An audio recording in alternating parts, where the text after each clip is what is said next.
Hello, ladies and gentlemen, welcome to The Burning Truth.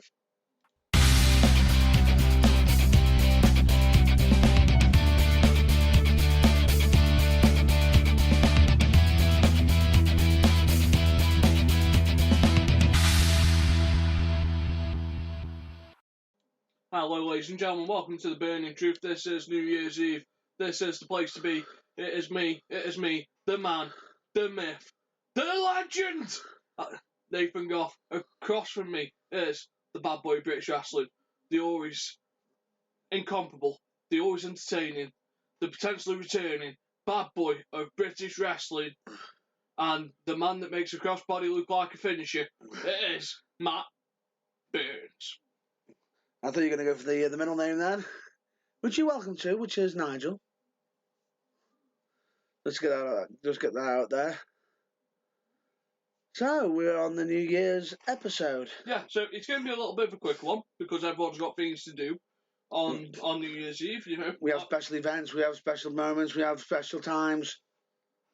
So, it'll be a little bit of a quicker one. It's just something to get out there. We said we'd come back after a week off. We've obviously knocked out the Christmas message for you, which was done last week. We've recorded some content for Tippity Games, or TBT Games. Yep. So that's been done, which has been released today as well. And we've also had a witness of World of Sport. Yes, we have watched World of Sport, which is why we're here as well. So we're going to have a quick chat about World of Sport, but we want to kick in with our honours list. You know, yeah. Today, Mo Farah and Andy Murray are receiving knighthoods. Yeah. And Jessica Ennis-Hill is receiving a damehood. So, we thought we'd continue with our best of 2016 honours list. Which we actually started just before Christmas. So let's kick in. So, one of the awards we said we'd talk about is Best Entrance of 2016. It's a hard one, this one is.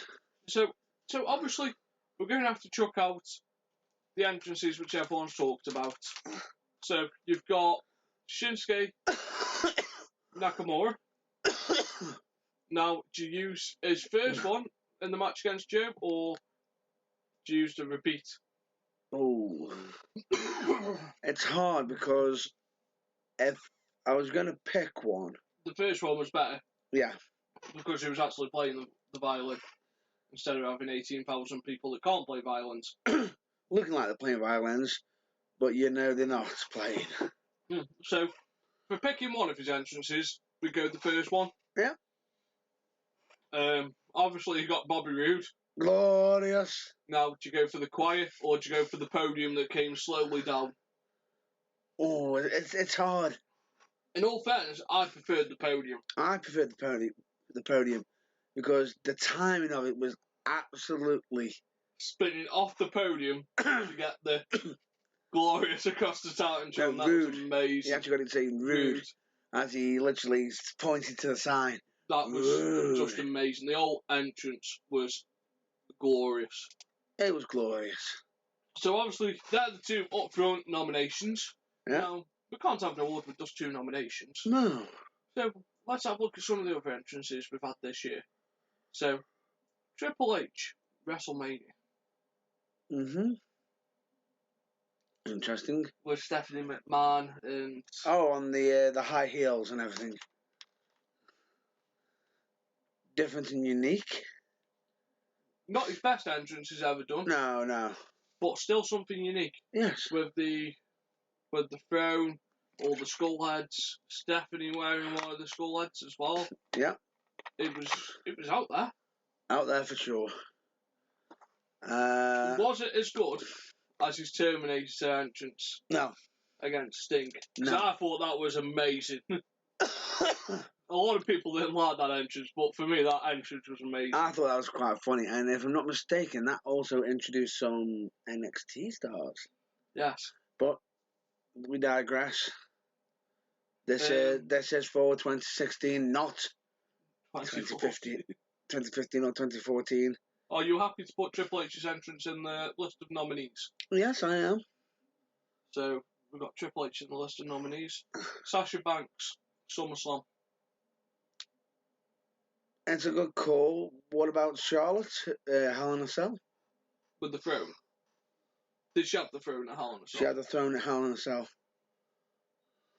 I am right in thinking that Sasha Banks had the car at SummerSlam. The limousine. No, yeah. she had the car at Hell in a Cell as well. That's like a stock special entrance now, isn't it? Pretty much. She had a dream. So we'll include one of them. Do you want to go with Charlotte's? Charlotte's was a bit more unique. The problem I have with Sasha's car thing, the car thing was been done to death. It was used by Alberto Del Rio. It's been used by a former wrestling god with his limousine.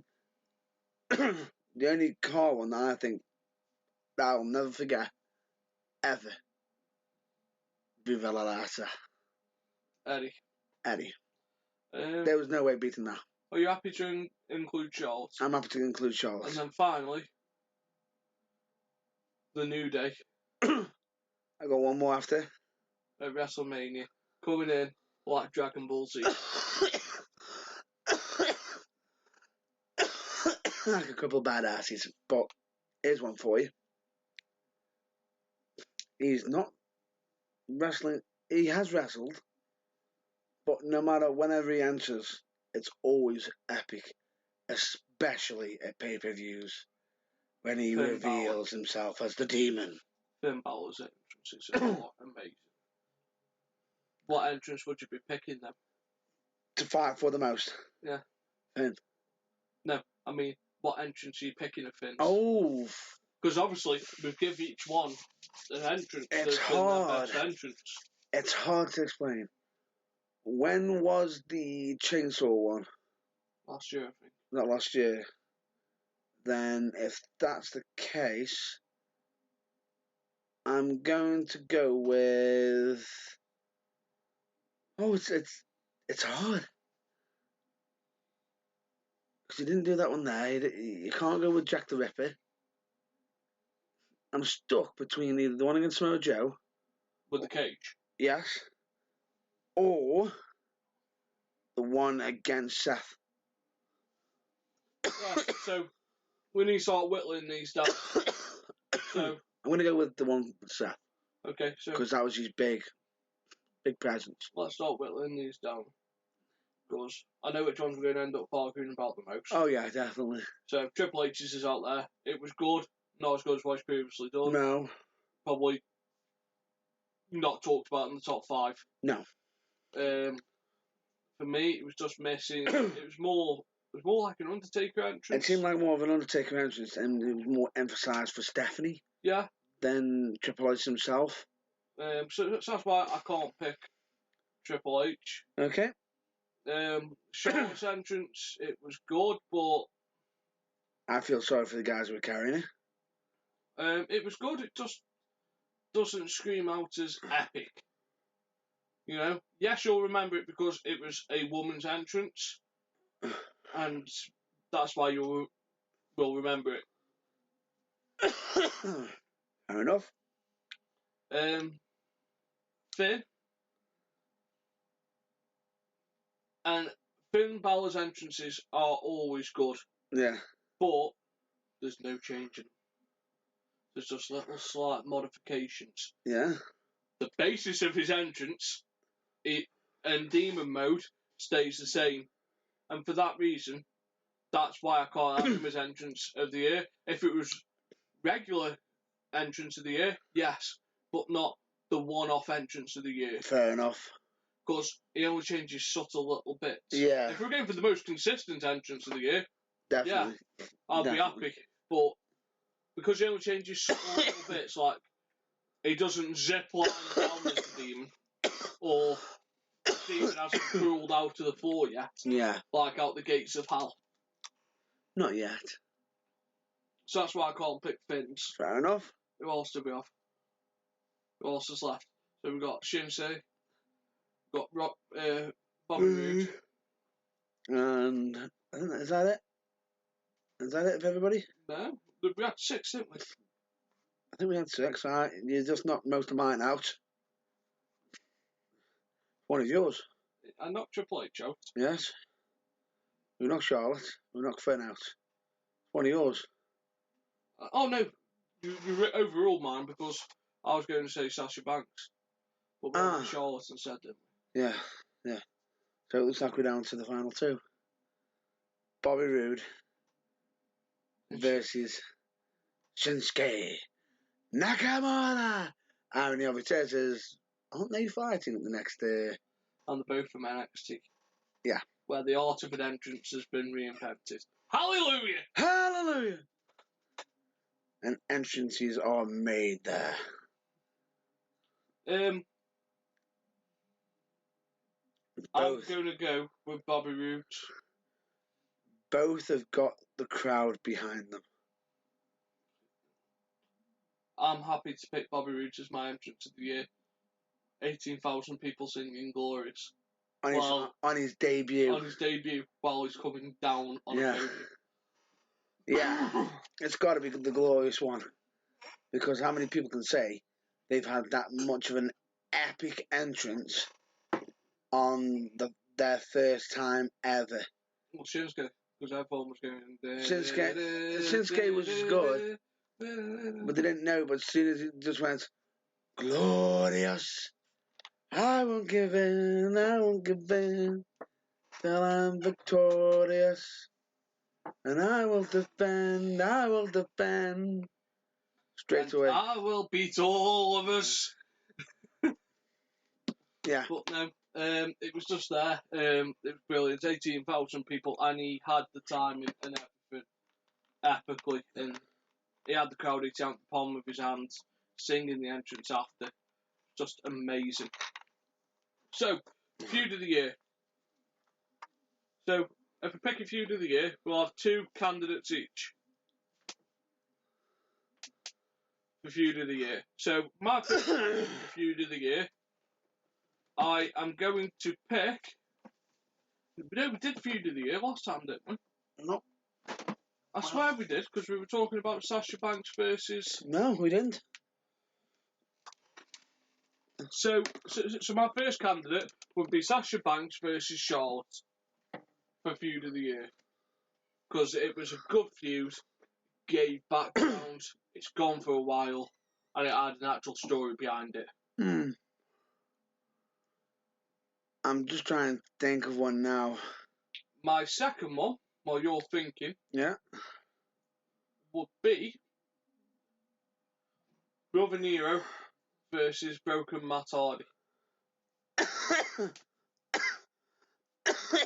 This is the feud that has put Matt Hardy on the rocket to greatness. I can't deny that one. You can't argue it. But as much as I can sit down and say, oh no, that's TNA, I can't argue it. Because it's absolutely flawless, the feud was.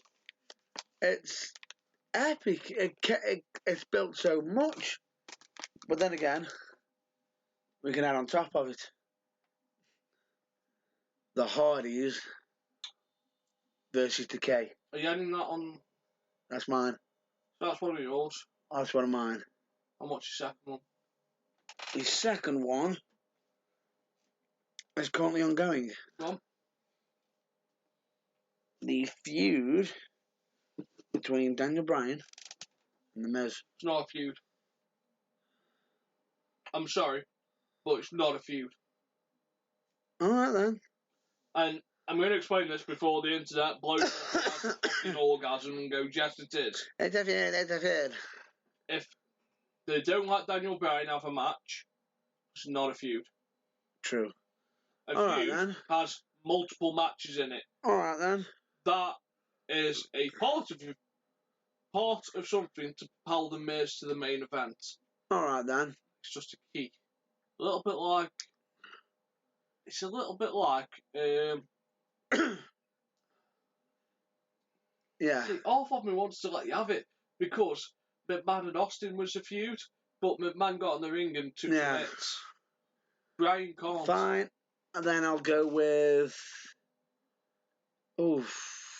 It's tough. I'm going to have to go with, as a backup, John Cena and AJ. Yeah. When they first started. Well, it's continuing now. And then returned. You know, when they did the face that runs this place. The champ that runs the camp. Yeah. So, where do we start eliminating? Can I just throw in another possible? Go on. Survivor Series feud? With Raw versus SmackDown, the main event? Or shall we just leave that off? Why was it a feud? They're competing against each other. For better dominance. Did it feel like a feud? Because it does felt like... Shane felt like it. Because it does felt like just throwing some spaghetti against the wall. And seeing if it stuck. Yeah. Fair enough, that's it, straight away eliminated. So... That's gone. Where are we going to start eliminating for me to come down to what? It's hard to say. Well, the Hardys versus Decay. Because I don't like carrying feuds on when you kidnap kids. Kids should be kept away from feuds. Bye-bye. And as good as it wasn't as good as the build-up leading to Hardy's crazy side. To non-stop, to thingy. To the first final deletion. Was it final deletion? Yeah. It was. To the deletion of Jeff Hardy. Yeah. Who supposedly has been undeleted. Supposedly. Well, we'll see on that. Because the Great Wall was good, and deleting the Decay was good, but it has nothing on the original. No. Unfortunately, the original came in the same year as the sequel. Yeah. So yeah, I'll agree with you on that. Sasha Banks and Charlotte, because it's gone on for too long. Way too long. It's a good feud, brilliant women's feud. Put women's wrestling for WWE up back on the map. Yeah. WWE. It's shown that they want to take the women more seriously. But they overdid it. First women's Hell in a Cell, second ever women's Iron Man match. Yeah. But first ever street fight in about 5 or 10 years. Yeah. But straight away again, like we stated, way too long. Yeah. They didn't let us have a break from it. It was actually they just rode it for all it was worth. And it got... It's basically like having a Harley Davidson and riding it without changing the oil or the petrol. Oh, you know it's going to burn out. So yeah. That's gone out. And... Oh, what's left? AJ Styles versus John Cena versus Jeff and Matt Hardy. Yeah. I'll let you state your case first. State my case because... For which one you want? I want to state my case for the one I actually suggested. For the John Cena versus AJ. And now a lot of people say, oh, it's John Cena, blah, blah, blah. This wasn't your typical John Cena feud. John Cena has lost more than he's won in 2016. Yeah. Nobody can turn around and say, oh, he stole the spotlight. He's also been injured for quite a bit of it. Oh, of course. He has lost. He has lost. And the funny thing about it is when he was facing against AJ, right, you could see that AJ is a non-created WWE wrestler. Now, a lot of the time, you don't get many non-WWE superstars, non-created WWE superstars, being a main champion. No. Which is quite rare. So, in that sense, it was quite surprising. But he didn't become a champ then. He became champ against Dean Ambrose, right? But the build-up for it, it was literally, you knew if he was going up against Cena, if he beat Cena, he was going to be in that main event echelon. And Cena is supposedly meant to be the one that buries all talents. and this wasn't the case in it. And they managed to bring up a nice dynamic. And at first, I thought to myself when they got rid of the club by splitting them up, I thought to myself, there goes AJ's chance of becoming one of the top stars on SmackDown. Boy, was I never so happy to be wrong. Why I can't support that feud for feud of the year is because, as we've now seen, it's not over. It's been brought back. Like, there's never any big matches to kill it off, which is why it hasn't ended yet. I think a big match will come at Elimination Chamber. Fair enough. Or Fastlane, like in the build-up to WrestleMania. The feud hasn't finished yet. Yes, it's been a good feud. And the catchphrase, beat up John Cena, has never become so popular before. Hashtag, beat up John Cena. But, and then the whole thing of the face that runs the place. There's been no feud-ending match. No. So there's still levels they can take it to. Yeah. Where with Matt and Jeff Hardy, it feels as though it's been done. The feud's ended. Yeah. They're now tagging together again. And this has set up Matt Hardy to become the hottest free agent outside of EE. He is the machine outside of the machine. And he's managed to create Jeff a persona as well at the same time. Yeah, and he hasn't put himself in the main event of Impact. No. He's put himself in the tag team division, and he's brought interest back to the tag team division. Yes. You know. Where he could have pushed for being in the main event, being the top dog. He could have pushed for it. Because the popularity is there. Yeah, it's there. But where it goes to next, time will only tell. But Broken Matt Hardy is gold. Yeah, he's probably the breakout star of 2016. Potentially, yeah, but because if you remember, he was a close second. The superstar of the year. Yeah, for us. But he's broke out from just the Marty Jannetty role of the Hardys. Yeah. Into which is something brilliant. Very, very hard to do. And he's managed to do it. So that's my fault, because it reinvented Matt Hardy. You know what? I want to give it you. And it's nice to actually recognise that we watch something other than WWE. I'm going to give it you. I'm going to give it you on the simple fact it's a great feud. It brought dynamic, and they haven't just done it the traditional way. They've done it very uniquely. So I'm gonna follow your lead, throw mine out. You know, beat up John Cena. Sorry, you're second place. And then first. In all fairness, John Cena versus AJ Styles could be the feud of 2017. Potentially. So, with that, for us, signed, sealed and delivered, we are going with feud of the year. The Hardys. The Hardys, well. Matt versus Jeff. The deletion. The final deletion. Right. Where to next? What have we done so far? So we've done the entrance. We've done entrance, which was sealed and delivered with Bobby Roode. Yeah. Done feud. We've done feud, which is the final deletion. And now, where are we going to next? Let's have a quick break. Yeah. Let's move to World of Sport that was on tonight at 5 World of Sport. Oh boy. I can see where this is going already. I've never been so disappointed. Me personally, I am happy it's on TV. I am happy it's on TV. And I'm not going to knock any of the boys on it because... My problem with World of Sport has nothing to do with the wrestlers. Right? Would you care to explain? The production. Go on.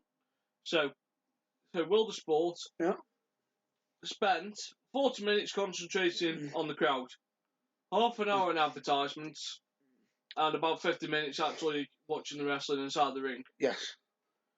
The referee So one or two of them. There's only two referees. One of them was very. It was very green. Yeah. Took away from the action going the way of the action at times. My problem is they didn't let the guys have full reign over their movesets. Yeah. They wanted to restrict the matches. We watched Dave Mastiff versus Grado first time round. Yeah. And in 15 minutes, all they'd done is 3 wrestling moves. The rest were just strikes.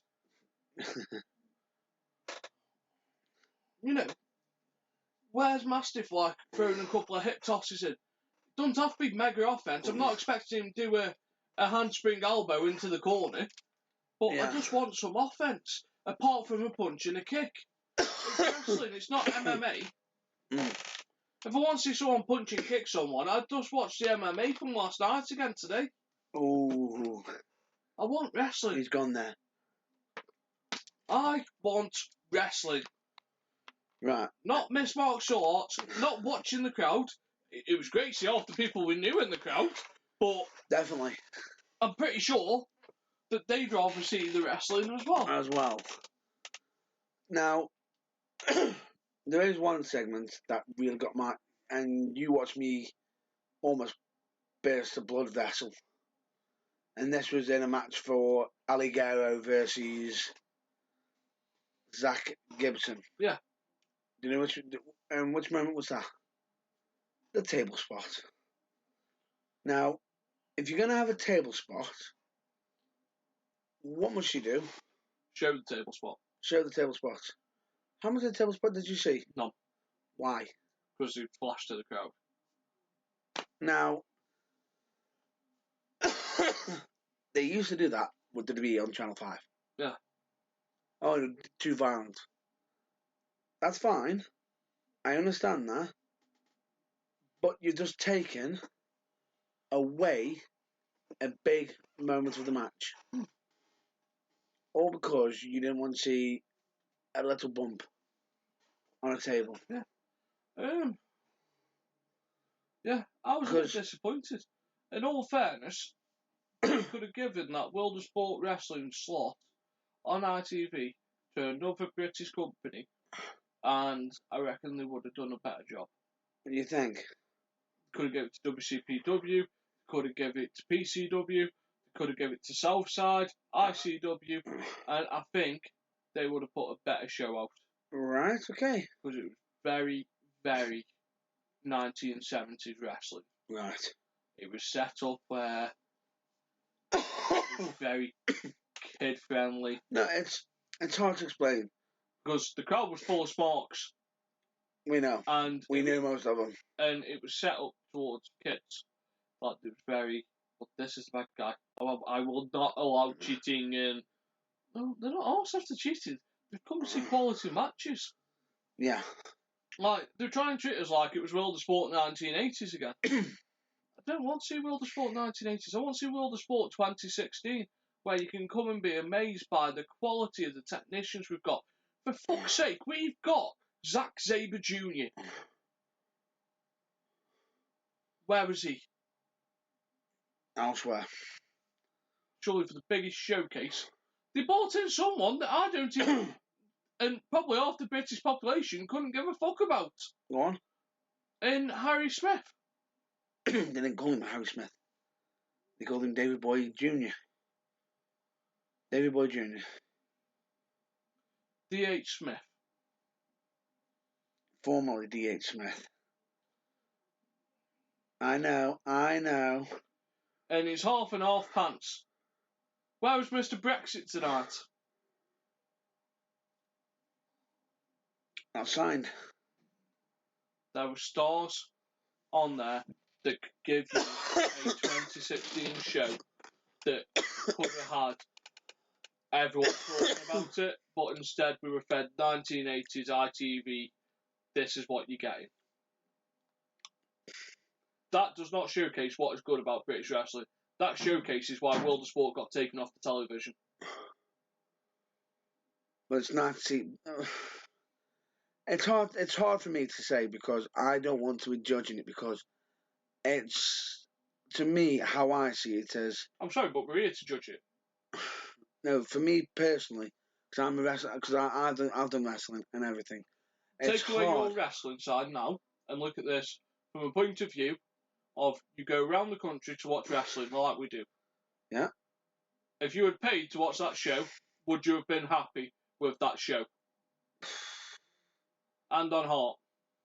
And on heart, I would. How much do we pay? Let's say the average price of tickets for pay over a year. Let's say it cost you about 12 quid. I'd be asking for a part refund. Because you wouldn't have been happy. No. Because a lot of the time, some of the spots that were The opening spot was the main event. Yeah. Why not just leave them? But the problem main that they event. had is they had a match that opened the show and ended the show. Now, what would have been more spectacular is when they said, the Battle Royal to begin the show. Yeah. That would have made it more... And then Grado wouldn't have had to... and you still could have done the same spot. You still could have had him take out his leg and see if he would have come out at the end of the show.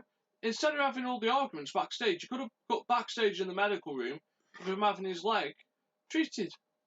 And saying how badly he's injured. Yeah. But this is just simple. It's like Wrestling 101. Don't make someone wrestle 3 times if he doesn't have to. You know, we don't make Usain Bolt run 3 times in a day.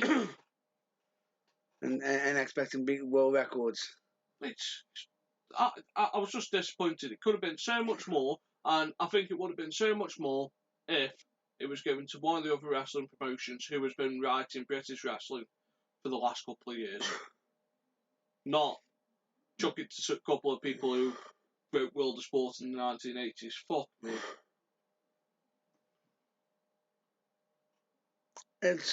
I can see... The wrestlers, they're brilliant with what they had. My fault's not with the wrestlers. My fault is with the people who decided to write that show like they did. Yeah. Your fault was how it was presented, not with the actual workers themselves. No, because the workers they had on there, most of them are quality. Most of them are top-notch, world-class. There's a couple of stars that were missing from there. I would have broke the bank to have got Zack Sabre Jr. in there. Yeah. And would it have been nice to see Finlay just make a little one-off appearance? I'm sure WWE would have allowed it. Nope. They supposedly meant me against it. Supposedly. I'm pretty sure for nostalgia's sake, once it does beat the UK Championship, with arguably 16 guys that weren't on there as well. So the UK Championship might be able to showcase you what's going to be British wrestling. Like, if you look at the British wrestling roster and what you saw there tonight, would you have booked half them show on the UK Super Show, half them guys on the UK Super Show? Some, yes. Would you have booked that show? If you had unlimited access to the UK pool, I want to book it that way. Which you would have before, because the WWE Championship for the UK has only been announced after that's recorded. So I would not have done it that way. So you would have had access to Malin. Yeah. You still have access to Malin. You still have access to Malin, because Malin isn't in the... Joseph Connors. The star on the rising. If I'm not mistaken, you got Drew McIntyre. Not McIntyre. Is it McIntyre? Drew McIntyre, yeah. But he isn't called Drew McIntyre anymore. No. It's Drew Gallo. Drew Galloway. Yeah, Drew Galloway. Joe Hendry. You got plenty of stars there, automatically. You could have had Big Damo before you got Kirby. Yeah, Martin Kirby. One of the most over. Well over people. I would have given Shaw Samuels a singles match. That's Wolfgang. Wolfgang's is the WWE. But this was booked before. Yes, booked before. So they could have got Wolfgang. Could have, but then as soon as WWE did what they did, ITV then started throwing out contracts, which is why it might have pulled a lot of people out. Doug Williams, Mr. Brexit. Good call. It would have been a good call.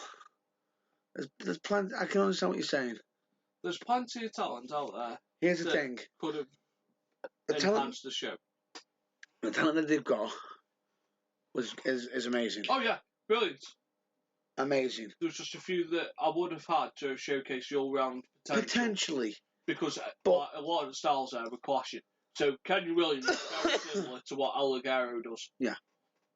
But the funny thing about it is, when they actually get down to what they might end up doing, they might end up showcasing that on the next episode. I think they're keeping the roster the same for the next episode. The problem is if they are, they need to change up the format because they can't keep having the main event starting the show and ending the show. Yeah. Because that doesn't do it any favours. But anyway, overall, I thought it was a nice return for British wrestling. For mainstream TV for in the UK, it's absolutely brilliant to see it back on TV. I do think the way they presented it with the whole main event being the first match and then main event being the last match, exactly the same. It was like as soon as you started knitting it down, they were doing little small things, small mistakes like they had a battle royale. We got a mystery person. They didn't reveal the mystery person until the final four. Or final three ran looking like Greg was going to get double teamed and then revealed him. Well, straight away, any wrestler who was in that match, if they were trying to make this look legitimate, would have a grievance of him entering so late. Yeah. There's so many things that could have been done differently. Other than the fact how they did certain presentations, I want to book it the way that they did. And the only one major point I will clearly state is they need work on camera presentation. The 3 points I'll point out: camera presentation. Don't keep aiming at the crowd. Fine and dandy, having the crowd on, but while you're looking at the cam, you're looking at the crowd for their reaction. What are you missing? The match inside. Ring action.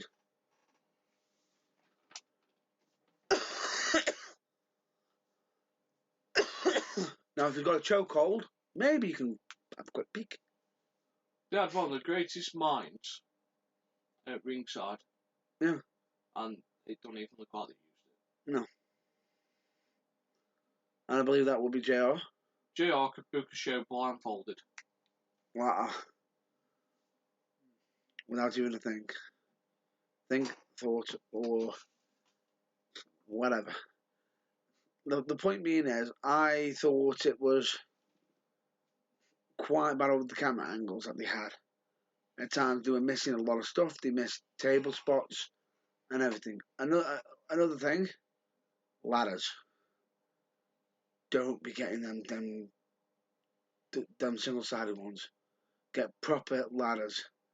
Because when Danny Hope had to try to climb up on top, from over using the top rope onto the wrong end of the ladder, did he look safe? No. Did he feel safe?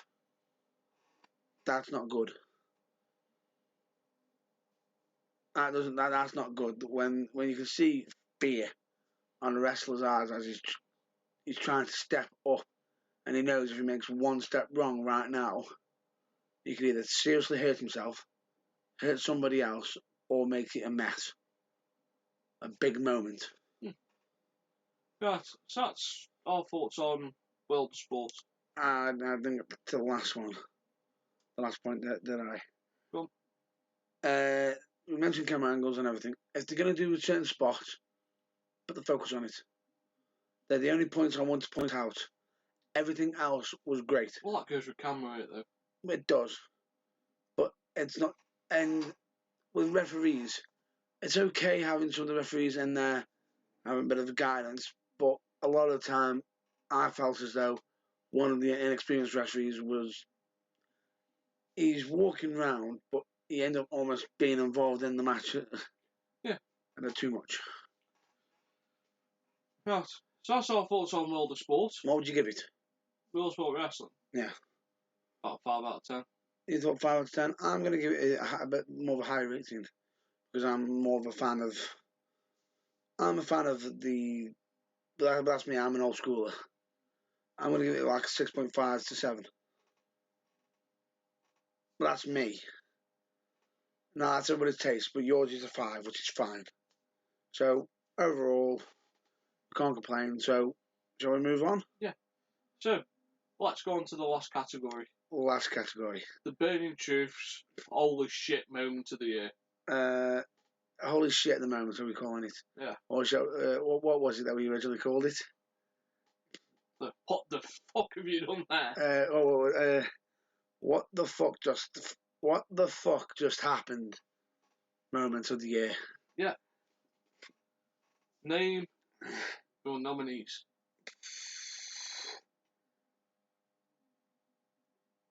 It's hard to say. Goldberg beating Brock Lesnar in 3 moves. Yeah, that's a good one. That was shocking. That was shocking. There's that. We have holy shit moments of the year. Shane McMahon Jumping off the Hell in a Cell. Yeah. That's a good solid one. Jumping. I'm taking that. Yeah. Oh, I got a good one, and it involves Shane. Go on. Survivor Series. The spear. Yeah. Well, it involves Roman Reigns as well. Yeah. Taking the spear from Roman Reigns, which, jeez Louise. Suck that, son. Yeah. Next moment for you. Kid Sasha that nearly broke Samoa Joe's jaw. Oh, that is nasty. That is a good spot, because that some people are saying that was fake, that wasn't, it was planned, some are denying it, but even so, that was still questionable. Yeah. When was it when Samoa Joe was going up against Balor and he was bleeding? Was that last year? I honestly can't say. There was a feud where he comes out and he's bleeding, and all of a sudden the camera looks at him, and as he's just taken out Finn Balor, and he just looked like a beast. The final spot I'd like to put forward. Go on.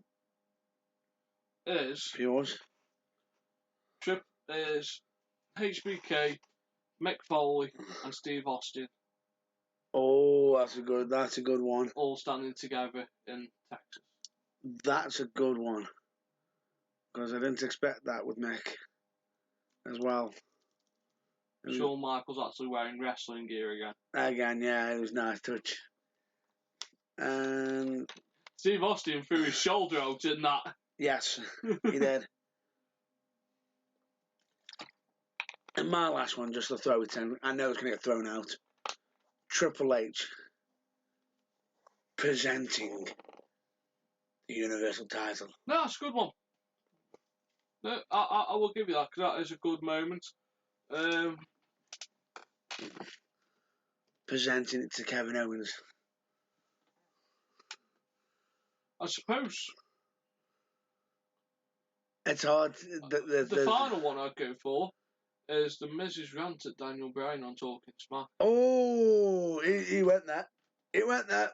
Because, yes, people might go, well... How's that? Wait. If you watched that for the first time... You went... What the fuck? You literally just went, holy shit, what the fuck's just happened?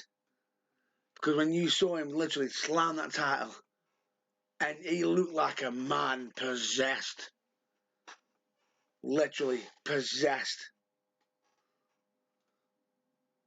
And it just set that tone for an awesome promo. Yeah. So, let's start chucking them out. This is going to be fucking hard. This is going to be difficult. Okay, I'll let you throw the first one out. Samoa Joe. Looking like a badass. Yeah. He looks like the badass anyway. It's Joe. He's a constant badass. It just... didn't make me go, what the fuck? Yeah, no, but if you saw the moment at the time, it was actually what the fuck. Well, moving on. I agree with you. Joe looks like a badass no matter what. Next, Hard. Have you got any you'd like to put up for the chop? I'm gonna hate doing this, and it's Texas. It's WrestleMania. I'm sorry. Yes, it is very rare to see Shawn Michaels in wrestling gear with Mick Foley and Austin. It just felt Austin and Shawn felt in position. Mick's not from Texas, is he? No. But the moment was good. I thought it was enjoyable. I just thought it just didn't feel as epic. Speak for your fucking self. It was big. Yes. No, I'll agree with you. Tim's as big as some of the other moments. It isn't. And I felt if you're gonna stun Xavier Woods, why the hell did you not stun the rest? Brock Lesnar versus Goldberg. That's high. It made me go, what the fuck, for all the wrong reasons. The words, what the fuck, were followed by, have you done that for, you silly bunch of twats? Or what the fuck have you done? So it had the what the fuck in there, but it was for all the wrong reasons. If I'm not mistaken, you had Thingy panicking, didn't you? What culture going, what just happened? And breaking it. Yeah. For the fact of it being a surprise victory and short notice, yes. It was a, oh my god, holy shit moment. I agree. But then when you pause and you think of how we've got to that stage, Brock has been decimating people. Mm. Brock took the streak. The second... Took Randy out. WWE basically shit on every person on the roster. On the roster in how long? 3 moves, was it? All for a build-up of a WrestleMania rematch, which most people don't want. For a WrestleMania rematch that people didn't want, but the first time around was lackluster. So and that's off my list. It's going to be off my list as well because, yes, it was holy shit, but at the same time, it did more damage to the business because the first thing that popped into my head was an image of Undertaker slumped over going, I gave up my streak for this. Next one. Where do we go? What have we got left? Chains. That's epic. I know, but he's got 2 in there.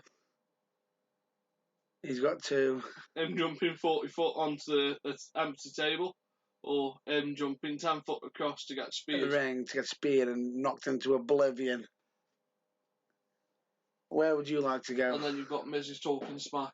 And we've also got Triple H handing the title to Owens. Triple H handing the title to Owens. Go on. I don't think it's as good as the other 3. It's good. It's just kind of for Raw. I just don't think it's as good as the other 3, and that's why I can't put it forward. Yes, and that storyline hasn't ended. No. It hasn't come to its conclusion yet. So we haven't seen all the actual full repercussions where Triple H actually making a return and explaining. Yeah. He sort of just turned up, been a BAMF. In case anybody wants to know what BAMF means. Badass motherfucker. Pretty much so. From time to time, we may have to start if you see anything epic for certain people on wrestling, we may have to start handing out BAMF awards. So pick one of the 3. I'm going to agree with you in eliminating the Triple H Raw because it hasn't finished. Yeah. Next, we've got. It's tough because as much as I would say holy shit because of the talking smack, there's no wrestling involved. But it's such a good moment. There's no way I'm taking that out. It's the equivalent of, it was me in Austin. No. No, I felt as though that I felt emotion from that. You can see in his eyes pure emotion, which is very rare in certain promos nowadays. You can see the frustration in his eyes. He was absolutely livid that people called him the coward. How many people can you say? Now, if that was Roman Reigns, could he have given a promo like Miz? No. Why? It would have been, It would have been awful. Suffering succotash, whatever crap they give him. Miz went out and he poured his heart. Okay, in the actual promo itself, he made a fluff or two. But it's fine because he's in the heat of the moment, which you're going to make mistakes if you're going to get your words mixed up when you're in the heat of the moment. It made it that much more special so that in my mind, I cannot throw that moment out. But at the same time, I feel as though I cannot throw the moment of Shane McMahon throwing his own body off a Hell in a Cell. Which... So are we going for a tie then? Shane McMahon chucking himself off Hell in a Cell with Miz ripping in. So we're having a physical and a verbal holy fuck moment. You know what? As brutal as Shane jumping across the ring and having his head bounce off the canvas was an holy shit because you can see he's hurt. That was a real oh my, he's hurt. But they managed to stabilise the situation. Randy Orton went over to his kids, made sure that they knew his dad was that their dad was safe and everything. The difference is that went wrong, but they had the precaution, the safety people there. With the Shane McMahon off the Hell in a Cell, how much time and do you get to practice that? Shane would if he could. No. You get what I'm saying here, don't you? Do you get to practice falling off the Hell in a Cell? No. I reckon you could. If you got one of them airbags and put it in the place where the table is, you can't practice the impact, Right. but you can practice the fall. True, but the point being is, regardless of it, if Shane was 1 inch out. But so what I'm saying to you there is you can't practice falling. Well, yes, you can practice. I'm not saying practice the falling. I mean the danger of if you got it wrong. Yeah. If he got that wrong there, how seriously could he have gotten hurt? Oh yeah. Mick Foley took a tumble. He was thrown off. He didn't jump off willingly, and a lot of people don't realise this fact. Every person that's gone off the Hell in a Cell, how many people actually willingly jumped off the Hell in a Cell themselves?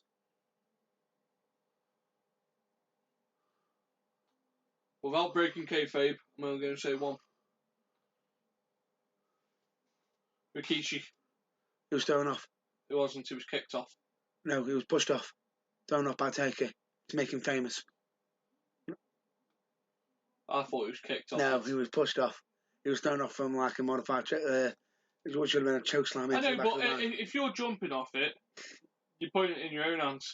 If Taker throws half of these people off it, like so, if he don't, I think Foley and like, I think the way, yeah. If I'm honest with you, it's got to be more scary.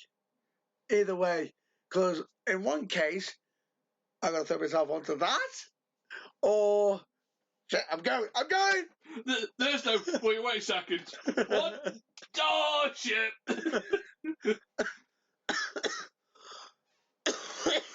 Now, if I'm not mistaken, with that one, at least with Shane's, the announcers had enough time to move.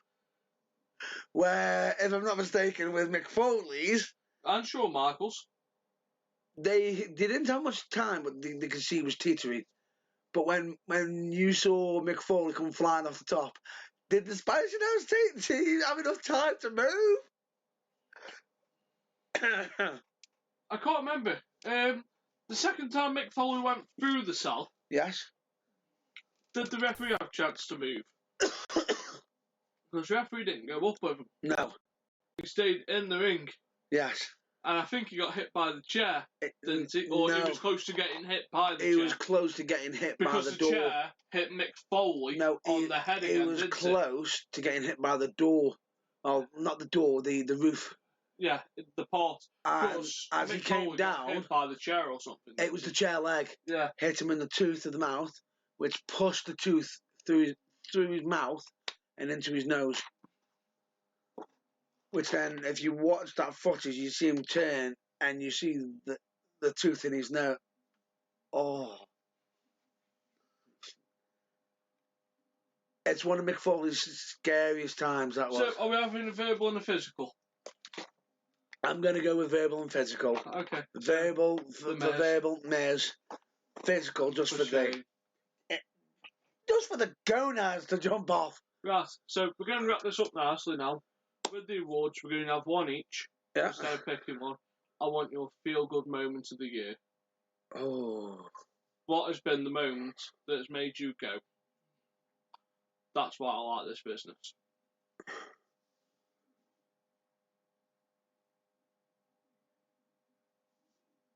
It's hard to explain. Mine is the Fabulous Freebirds induction. That's a good one. Because that was the best 40 minutes of Hall of Fame. I can happily rewatch that segment over and over. As you know. Yeah. As we've watched it. Yeah.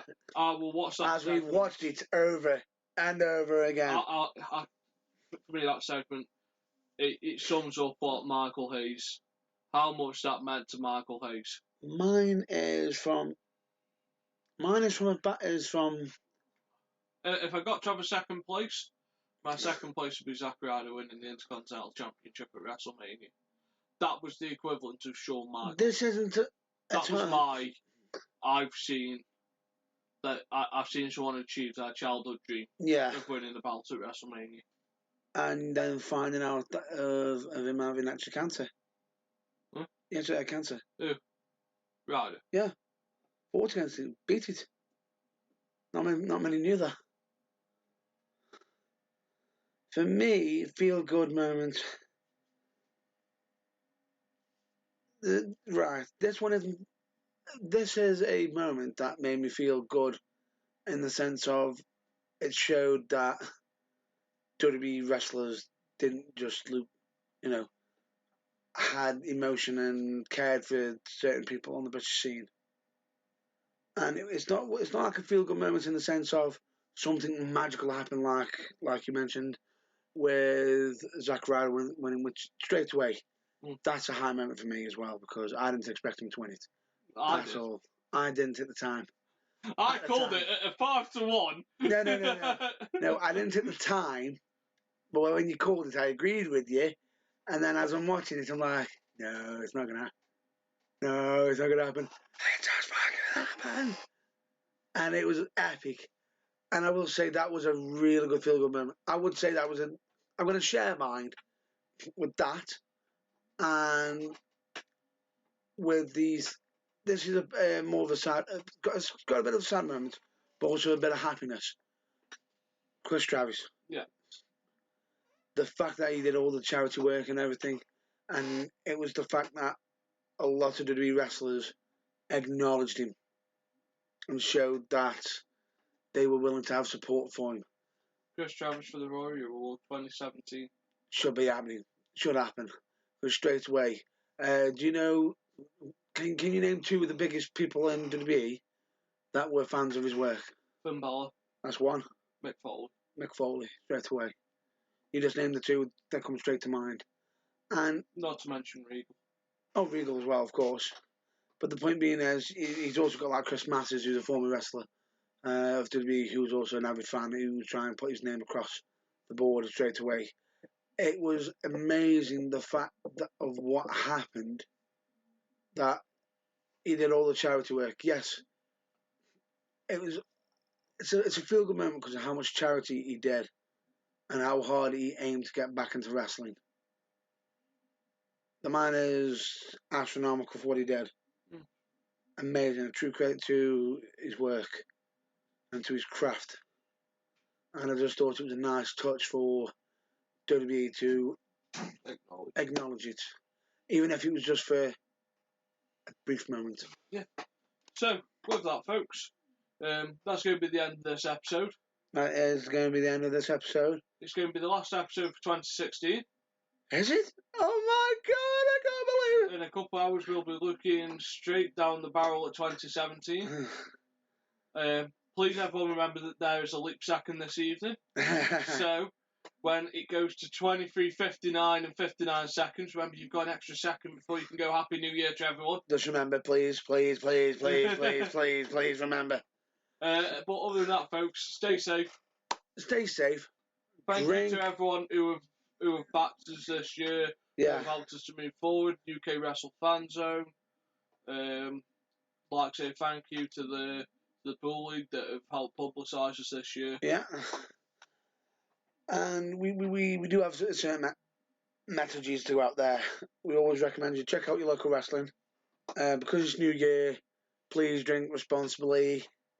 Make sure to get home safe and sound and everything. And enjoy your time with whoever you are. Hope you have a fantastic new 2017 year as we look forward to it ourselves. Yeah. So from the Bad Boy of British Wrestling. From the Bad Boy of British Wrestling and from the man, the myth, the legend. We wish you a happy new year. We do. And just before I got interrupted, Nathan Goff. Let's not finish that off. Right. Other than that, folks, happy new year. Happy New Year, and we will be back, if I'm not mistaken, next week. Yes. At our usual scheduled programming time of 9 o'clock. Or 3 p.m. Western. Potentially. And if anybody wants to check out our TBT games and everything, please check out it on the YouTube channel, which is The Burning Truth on there as well. Yeah. So stay well, stay safe, and see you next week. Bye, folks.